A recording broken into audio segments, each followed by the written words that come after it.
Hello,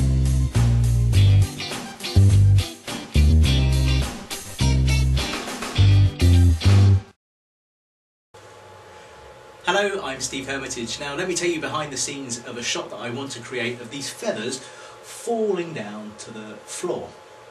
The shot that I want to create is a light trail of the feathers and then to freeze the motion of the feathers as they get to a certain part in the shot. And to do that I'm going to mix tungsten studio lights with a speed light, a flash unit. Now let me walk you through the shot and the settings that I'm going to use. Now you're going to have to, if you want to try this shot out, you have to do this in the dark. Now I've got a light just over there to light this video, so I'm going to walk you through what I've done and show you the shots as I took them when I didn't have that light on. So here we go. The first thing that you do is set your camera up just a little way away and have a nice black background. That's the background that I want to use for this shot. I'm using a 50mm prime lens and I've got that on my camera just set up over there. And you'll notice I've got my speed light unit, the flash unit, just off camera, and I've connected it to the camera using this off camera flash cord. It's a pretty inexpensive way of linking your camera to the flash unit. The flash unit is going to light the part of the shot where I want to freeze the motion of the feather. And this tungsten studio light over here that I'm bouncing off of the ceiling to give me some fairly diffused and pretty weak light is going to be the light that creates the blur of the feathers as they fall down to the floor. Okay, let's have a look at the camera settings that I've got over here. Let me just switch the camera on, and you have to really play with the settings for this shot. I'm using 1/10 of a second for the shutter speed, and I'm using an aperture of f3.5. And that took a fair bit of experimentation, but that's a good starting point if you want to create some of these images. And 1/10 of a second is a long enough time to allow the feathers to move through the frame.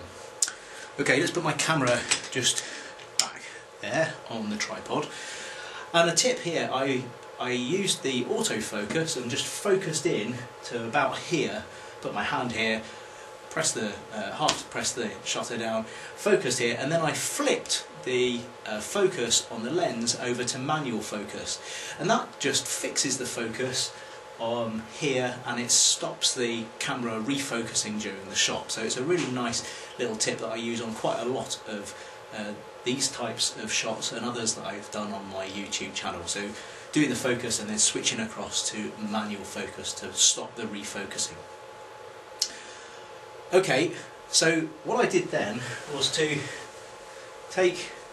switch the speed light off and just take the speed light out of the equation, and my camera is on fully manual. So if you remember, I was on f3.5, 1/10 of a second, and if I take the shot of the feathers falling down, you'll see that shot here. That's just using this ambient light from the tungsten light bulb, and I just expose correctly and I get the blur. Then what I can do is switch that light off, and I can use my flash unit to freeze the motion of the feather as it passes through the point here.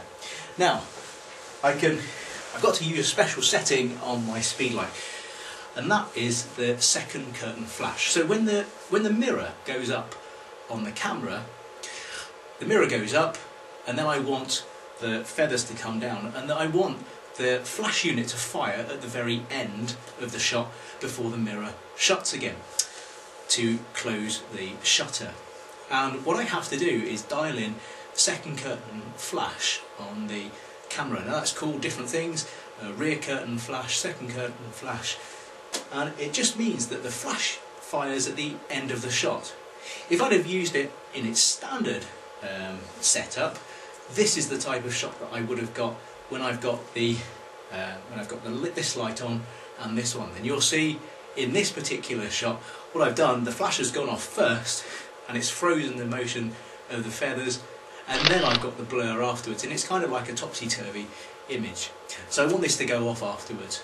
Okay, if we had that light off and we just did the flash unit itself, I can make sure I get the exposure set correctly on here.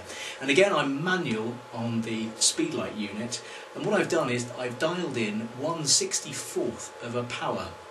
These are pretty powerful. I'm using a Canon Speedlight 580EX2 here, and it throws out a lot of light.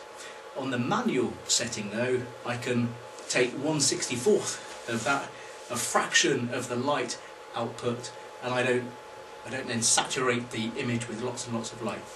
So I'm at 1/64th of a power on second curtain flash, and when I put all that lot together, this is the type of image that I get. I get my trail, and then I freeze the motion. And I've done this with some feathers, and I've done it with some pencils.